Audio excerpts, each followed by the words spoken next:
nutritional 3 truths and a lie. Oh, I'm excited about this one. Thank you so much. Today we're going to be joined rather by Danielle Aldous. And Danielle actually works with Dr. Shao at the clinic in Ottawa as well. Danielle is a dietitian who is passionate about empowering individuals to build workable nutrition habits into their own health and wellness goals.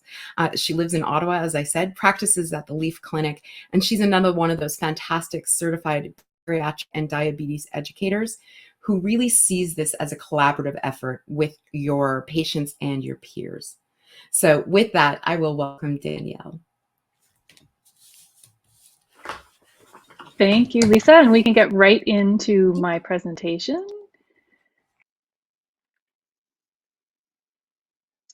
And we'll have the slides up as well. Awesome. It's my pleasure to present to you 3 Truths and a Lie, the Nutrition Edition, grounded in the latest nutrition intervention recommendations contained in the Canadian Adult Obesity Clinical Practice Guidelines from Obesity Canada. Why this focus today? Because nutrition can be confusing and feel complicated. If you feel confused, you're in good company with the 96% of consumers surveyed by the International Food Information Council. Almost all consumers in their survey, 96%, noted they seek out health benefits from what they eat and drink, the top desired benefits being weight loss, cardiovascular health, energy, and digestive health. But only 45% could identify a single food or nutrient associated with those benefits. So why are we confused? In part, consider your source of advice. Consumers paradoxically rely heavily on information from family and friends, yet indicated a low level of trust in their advice. Stick with me. My RD and CBE credentials are ones that you can trust. Next slide. Before we dive in, it's important to acknowledge that obesity is complex, and previous speakers have done that today. When we're working to manage this chronic health condition, focusing our energy and efforts on controlling what we can and letting go of struggles with things we cannot control is important. So for example, we do not control our genetics, the strongest influence on our weight. We can modify our personal environment, and setting up for success, connecting with people who support you is important. We don't control our emotions, but we can learn strategies to control our response to the emotions. We have the most control in the regions presented in green here on my slide, and I'm going to focus specifically on nutritious food and beverage choices. Obesity care involves setting up your environment for success and visualizing how our own self-care is built in collaboration with tools and supports from obesity care specialists may look a little like a house, a structure of care and support. As Dr. Vallis mentioned earlier, we have moved from viewing nutrition, activity, and sleep habits as the foundation on which other treatments are built to viewing them as protective elements that form the roof that shelters us from the storm, if you will, of health complications related to obesity. The structure is supported by the pillars of obesity medications, psychology and cognitive behavioral approaches, and surgery, some or all of which may be features in your total care. I'm going to focus this presentation on the nutrition elements that contribute to effective self-care for people living with obesity. Next slide. Oh, actually, sorry, I forgot to say next slide. So this was the slide I was speaking of, and we'll go to the next slide. All right, caring for any chronic disease means contributing to improved quality of life. Investing in your health should bring vitality. If habits that enabled you to reach and defend a lower weight make you miserable, you're unlikely to sustain those behaviors and maintain that weight.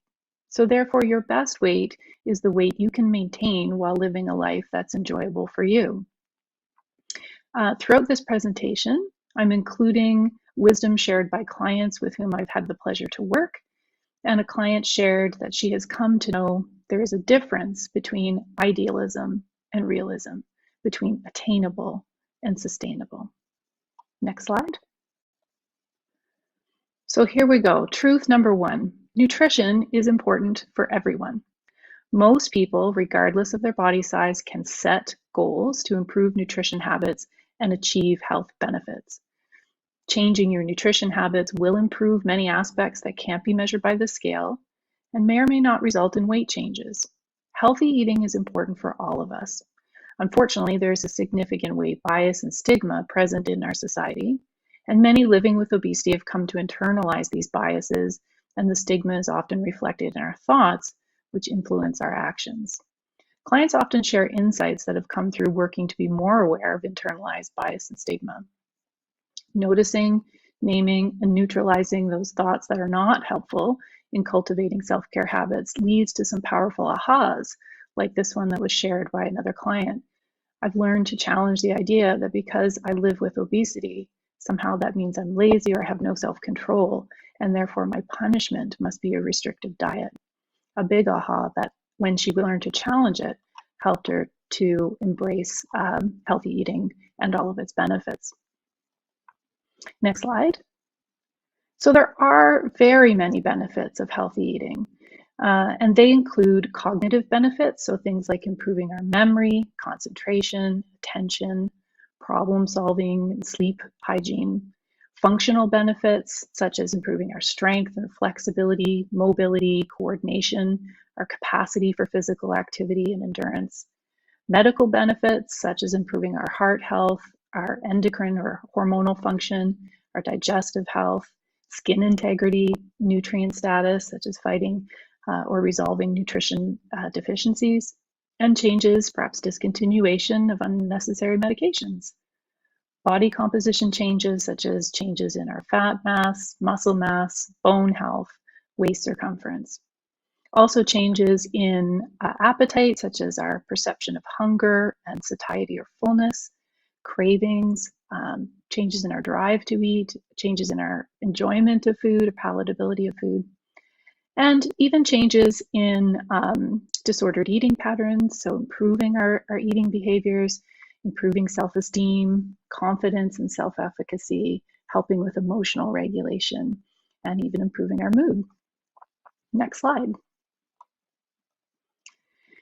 So with so many benefits, it's important to kind of look at what's going on with us. We live in a world where processed, fast, convenient, high calorie, low nutrient density, attractive, super tasty, minimally satisfying foods abound. And they're marketed to us often with shiny health halos.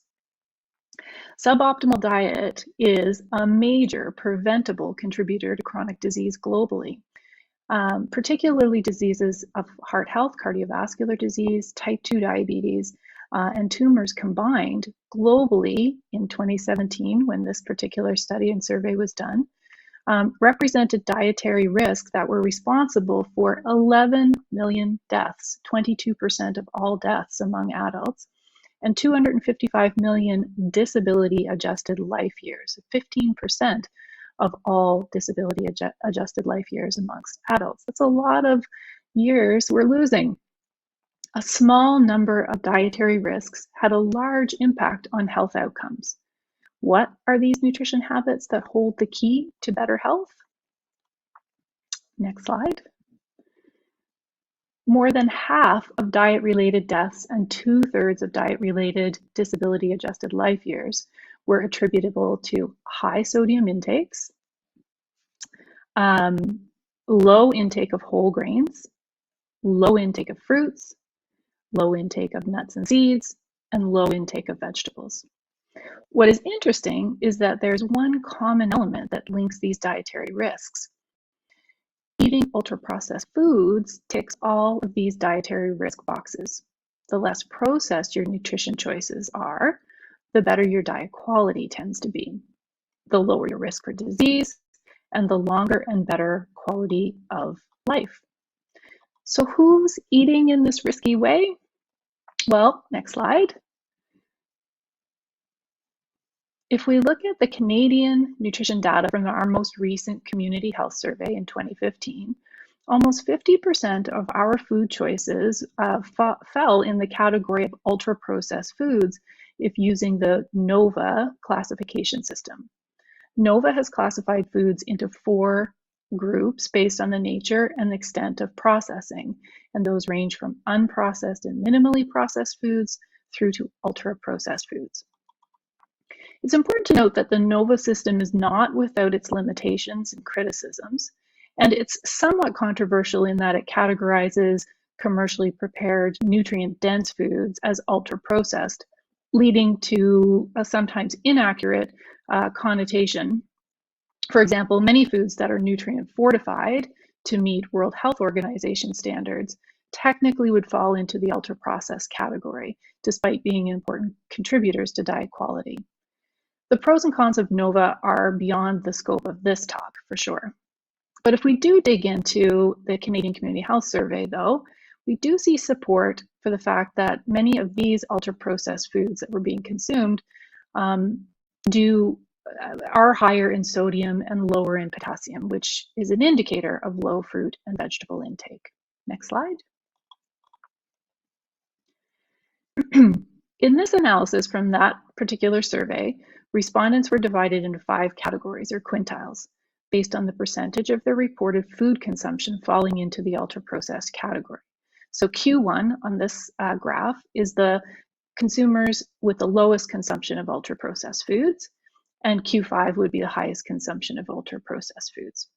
So Q1, people had the lowest sodium intake with an increase, as you look at the red line, across and up to quintile 5. Q1 in the blue line had the highest potassium intake with a decrease across to quintile 5. Notably, even those with the lowest ultra-processed food intake, so the Q1s, did not keep their sodium intake at or below the recommended 2,500 milligrams, which is represented by the dotted red line at the bottom of the graph, nor did they reach the recommended daily intake of 3,700 milligrams for potassium, indicated by the dotted red line at the top of the graph. So the best eaters among us, at least as of 2015, could still make some improvements in their diet. Next slide. And I think a picture tells a story. This image is from a study that compared meals designed to be matched for major nutrient content, but differed in level of processing. Researchers at the National Institute of Health, US agency, investigated whether level of processing would affect energy intake in 20 weight-stable adults. Subjects were admitted to the NIH Clinical Center, and they were randomized to receive either ultra-processed or unprocessed diets for 2 weeks, immediately followed by the alternative diet for 2 weeks. That's right, folks. They did not have to think about what to cook for dinner for a whole month. Meals were designed to be matched for presented calories, energy density, macronutrients, sugar, sodium, and fiber. In other words, if you put these 2 meals, say, into something like MyFitnessPal, the nutrient information would come out looking very similar, despite very different foods providing that.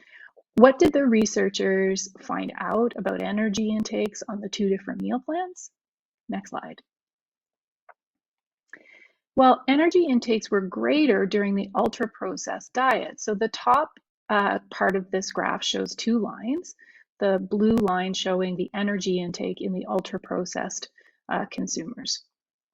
Weight changes, the bottom part of the graph, were highly correlated with energy intake, with participants gaining just under a kilo during the ultra-processed diet, so that's a kilo in the 2-week period, and losing about that same amount during the unprocessed diet. Limiting consumption of ultra-processed foods may in fact be an effective strategy, not for just reducing our health risks, but potentially also for impacting our weight. Next slide. Truth is, we all improve our diet quality, health outcomes, and maybe even reduce our weight when we focus on preparing our meals with less added salt from less ultra-processed ingredients, and including more fruits, vegetables, whole grains, nuts and seeds, along with a variety of plant and animal proteins and healthy fats. And these are among the key messages in Canada's healthy eating recommendations, and you can find more about those online from Health Canada at the Canada's Food Guide site. Using this plate method, which is the newer format of Canada's healthy eating recommendations, helps to reduce complication in meal planning. Next slide. All right, truth number 2. There is no one size fits all healthy eating pattern. You should work with your healthcare provider, ideally a dietitian, to develop an eating plan that fits you, can be maintained over time, and supports your best health. You are unique, and your eating strategies need to fit you. In the words of one of my clients, I've come to appreciate that there is no one rule or way for everyone. We are all different with different needs. As you set goals for your eating habits, it's important to remember that you and your care team are managing a long-term health condition. Working to build habits that you can continue for the foreseeable future is important. Realizing benefits from your nutrition intervention takes time. Think workable, individualized nutrition.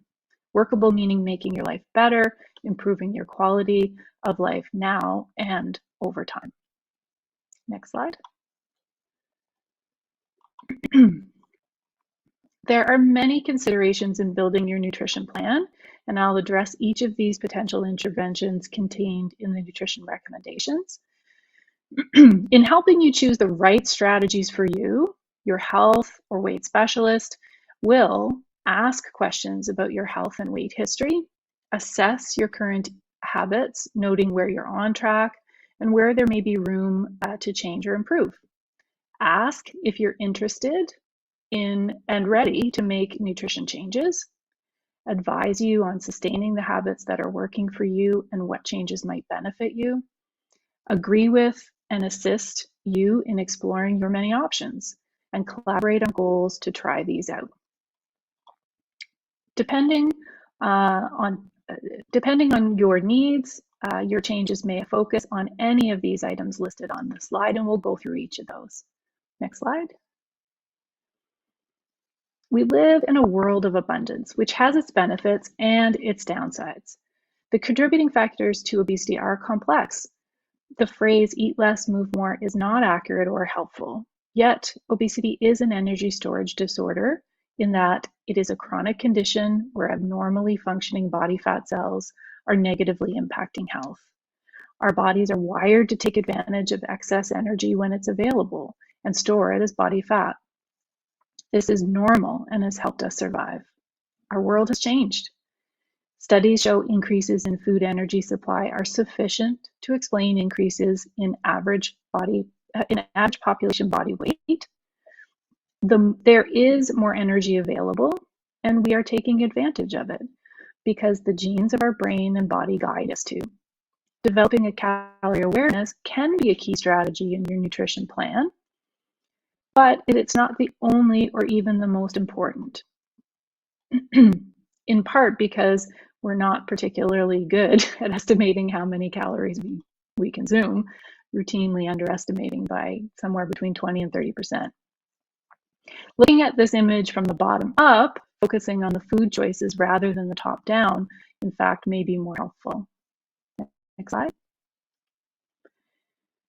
Learning to plan your eating to leverage lower energy density, think more bites and better satisfaction on budget, may be a better strategy because it considers how to add volume to your meals, contributing to getting you feeling satisfied with vegetables and fruits while making room for moderate energy density foods like grains and lean proteins, and even highlights the importance of incorporating nuts, seeds, and healthy fats because these foods contribute to keeping us feeling satisfied longer.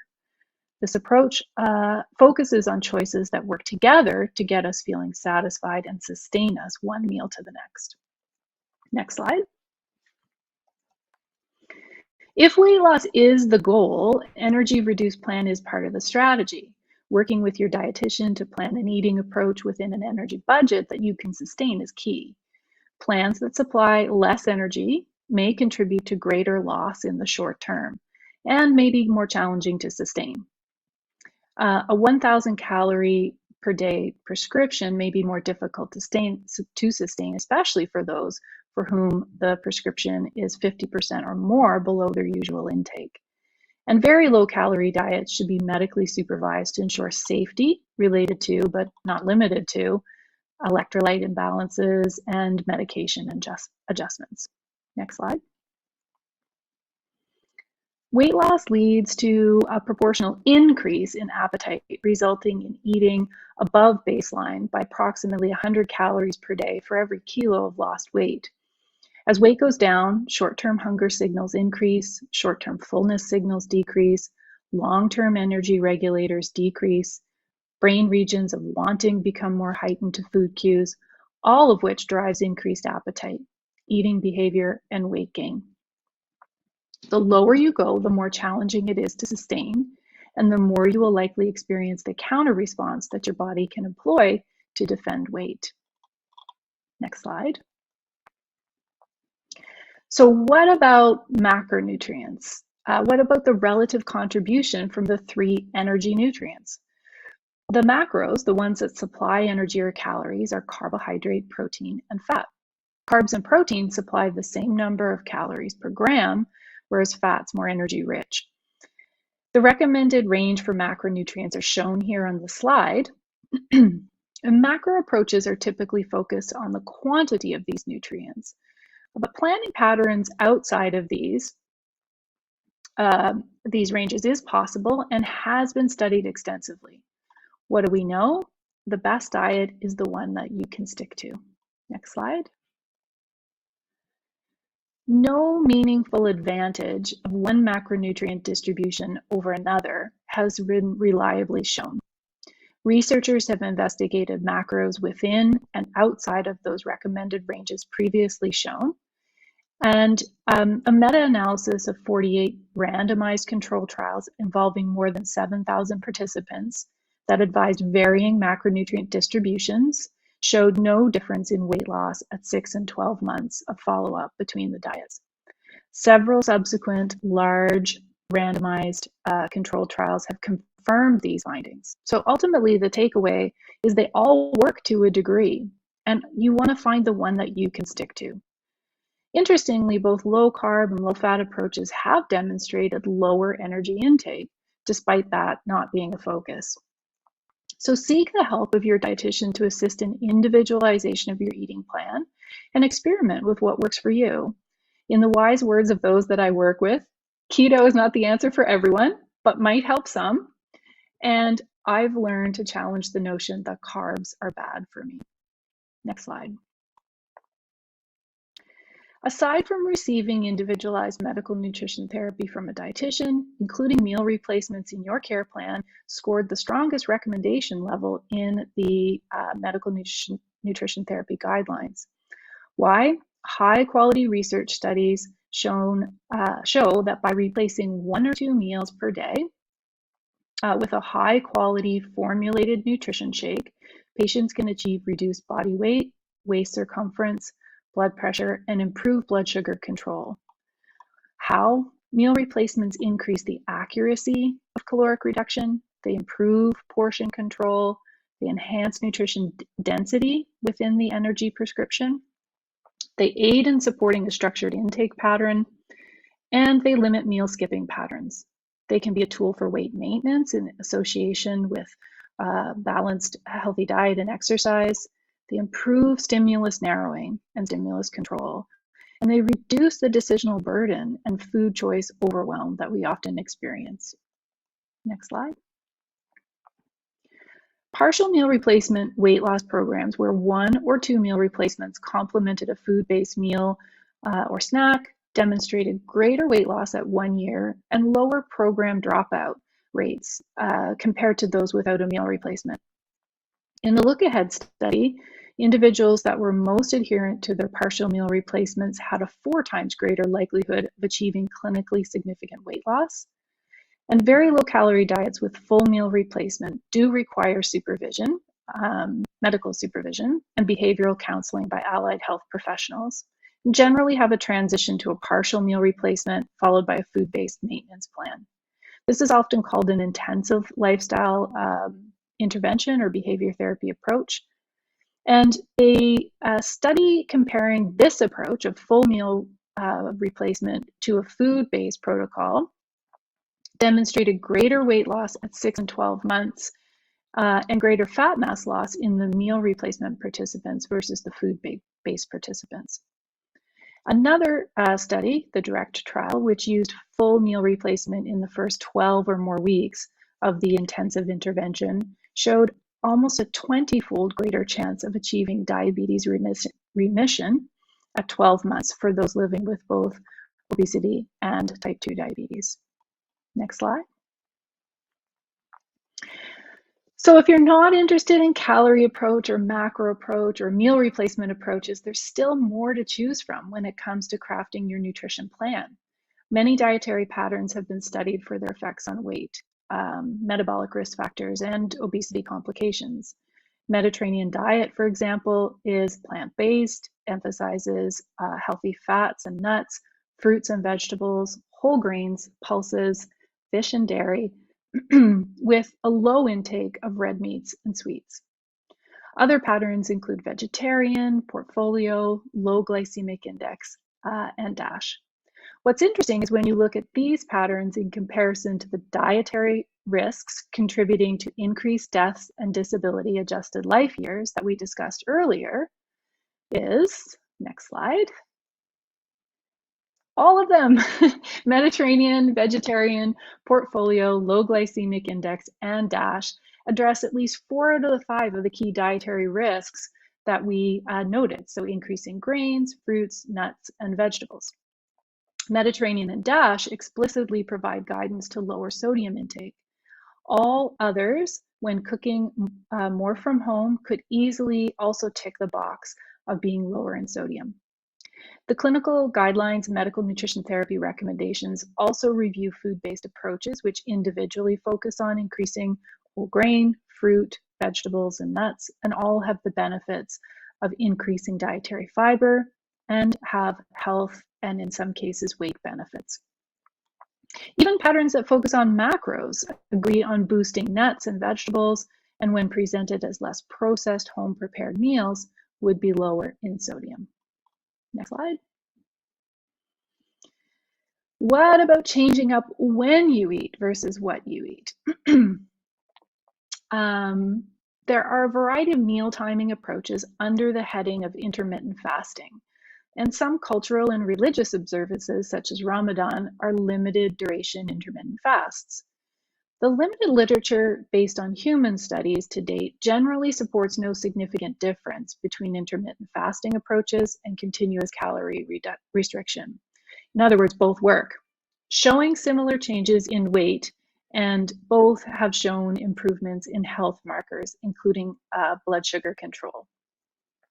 The most recent study of studies, actually published since the medical nutrition therapy chapter update, gives slight advantage to intermittent fasting approaches when grouping all types in comparison to continuous calorie restriction.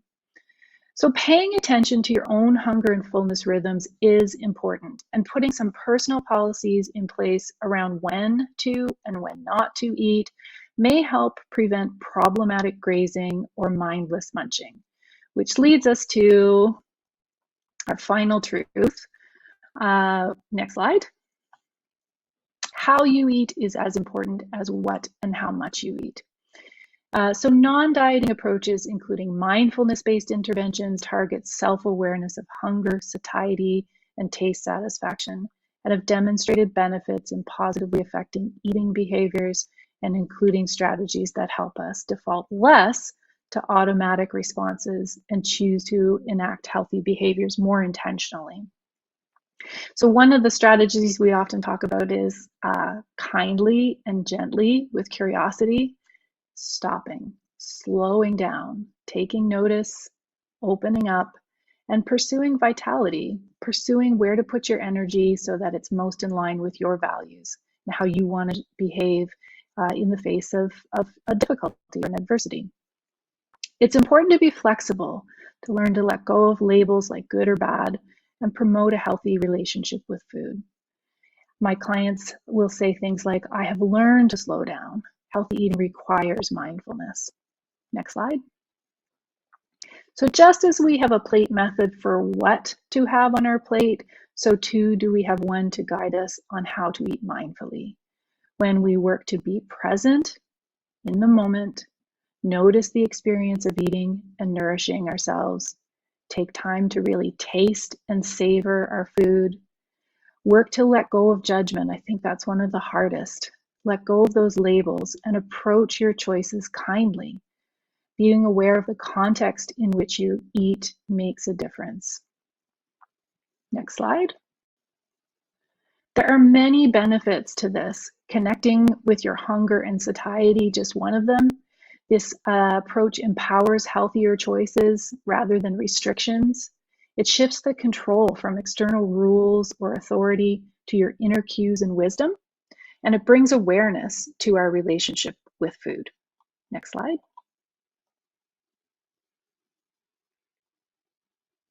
We'll go to the next slide. There we go. Perfect. All right. So finally, we've had our 3 truths and now our lie. I bet you could guess this one if you were listening to the earlier presentations as well. Weight loss and health can be achieved by eating less, moving more, or through dieting practices. In clinic, we might hear variations of, I've gained weight, which is unhealthy, so I must diet to get skinny because that's healthy, right? Or, it's my fault. I created the problem. It's up to me to fix it. The first is a false assumption that any weight gain leads to negative health consequences. The second is a lie that we have been socialized to believe based on pervasive weight bias and stigma. The truth is, health cannot be measured by the scale, and when it comes to weight, it's not your fault. It's the normal response of the body in our current environment to gain weight.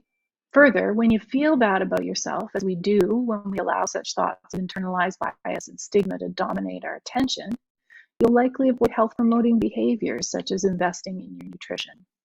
So if weight is negatively impacting your health, you can take action, including nutrition strategies to improve your health, and it starts with changing how we think about ourselves and our weight. Next slide. Our body works to defend the weight it has gained. We've talked about that. It's a very complex system that regulates your need for food with chemical messengers that are constantly sensing and directing messages to the brain to meet your body's fuel needs. Next slide. These messengers then stimulate and interact with other chemical messengers in the brain that influence mood, appetite, desire, reward, memory and learning, pain perception and soothing, attention and focus, all influencing our seeking behavior, and all of this happening without our direct control. These signals send up waves of wanting, influencing the brain regions where we do, next slide, control our behaviors. Our frontal lobes, or our thinking cap regions, are where the ability to plan and execute or restrain behaviors lies.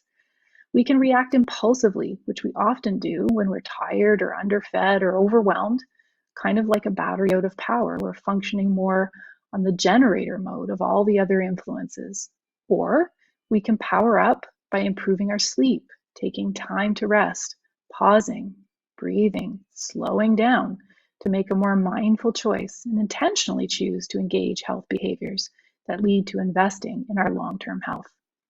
How we treat our body and the thoughts and language that we give our attention to can be a difference in our ability to commit to ongoing nutrition behaviors. So, as we draw near the end of this presentation, let's consider challenging the lie of, it's my fault, and considering the language that we use. Next slide.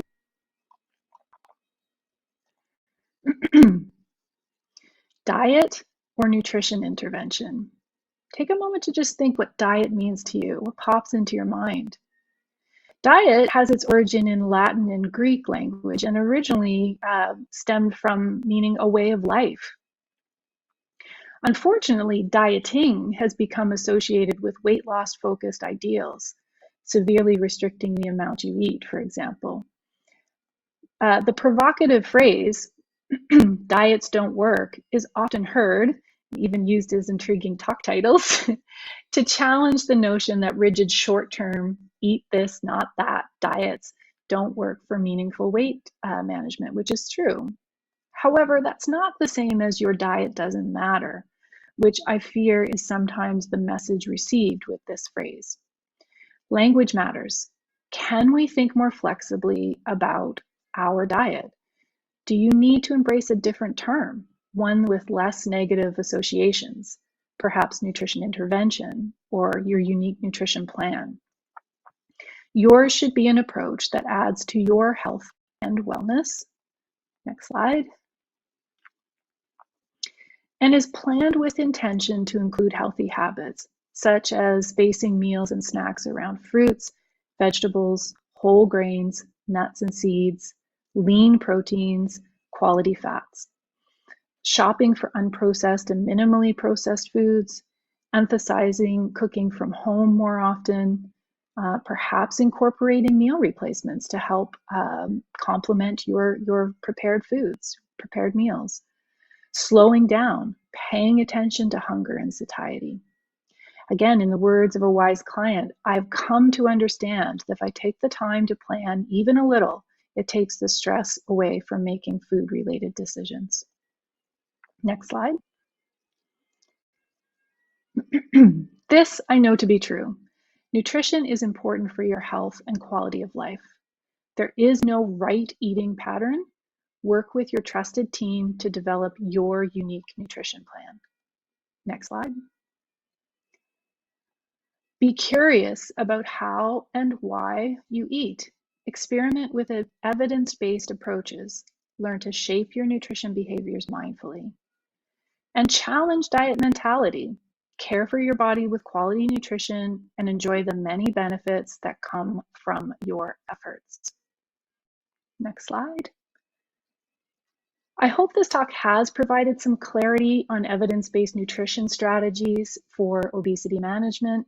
I hope it inspires you to continue to foster a nutrition plan that suits you.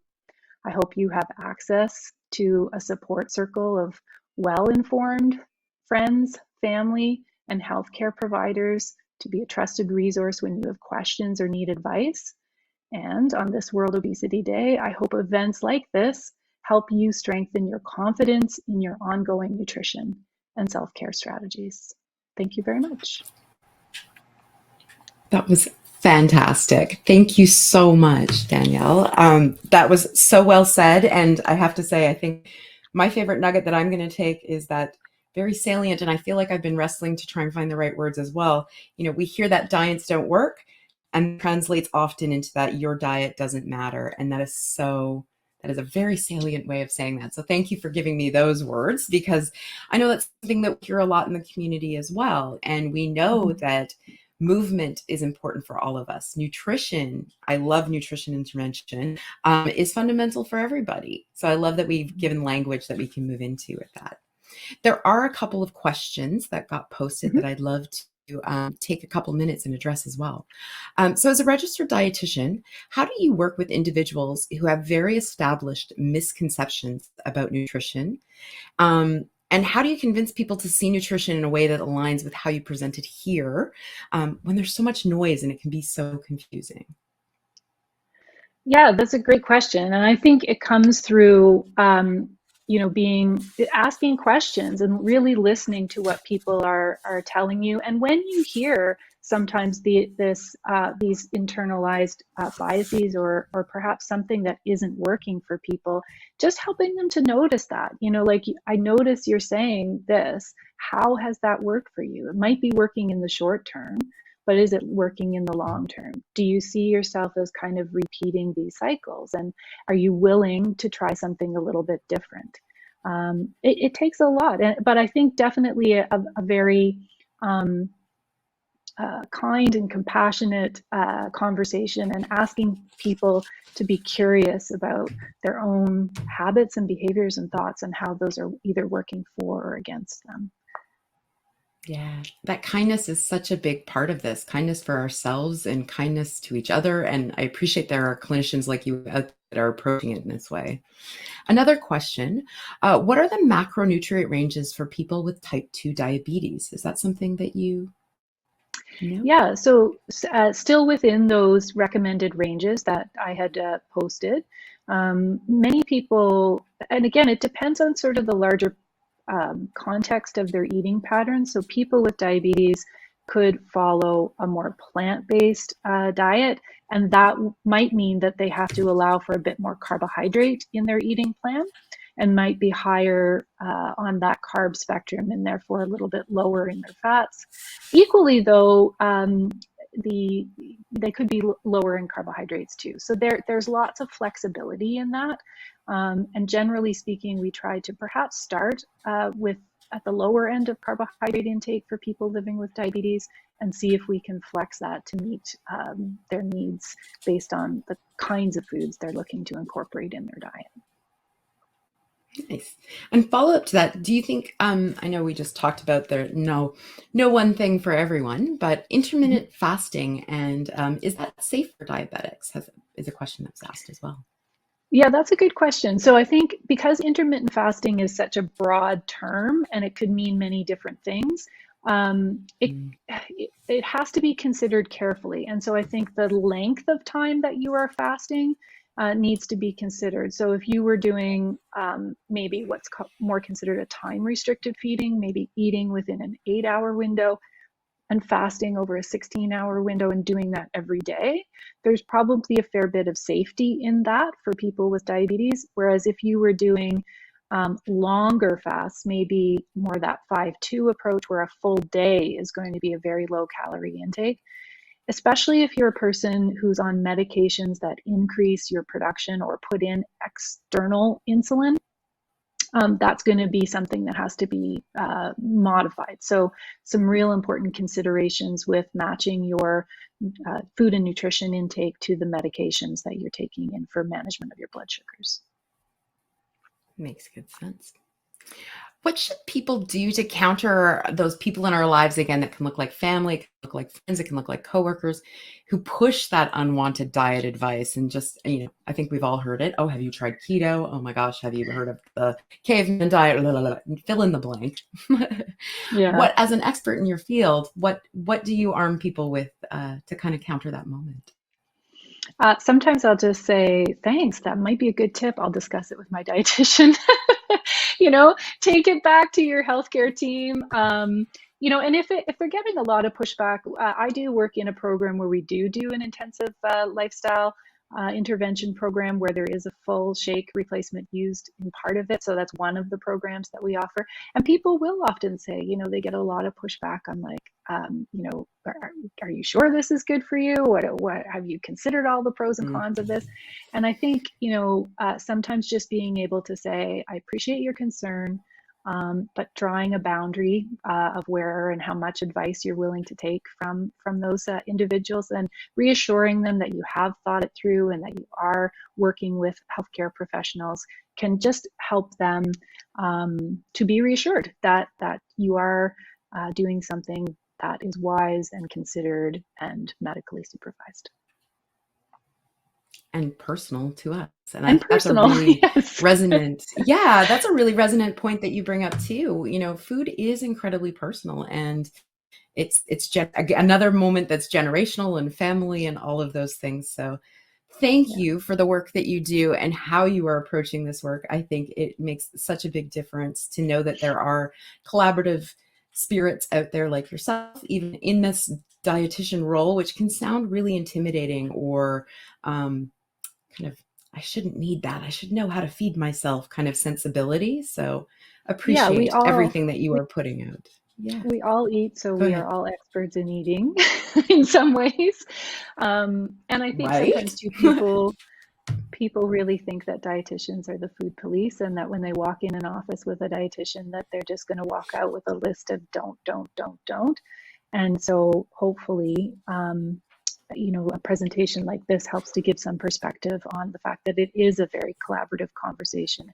And we're here to highlight what you're already doing that's on track and help you to find places where we can further tweak and improve your disease management. That's the best we can hope for. Thank you so much for taking the time today. It was fantastic to be able to hear you speak and all that you had to share. I love the three truths and one lie. Couldn't be truer, my friend. So thank you for that.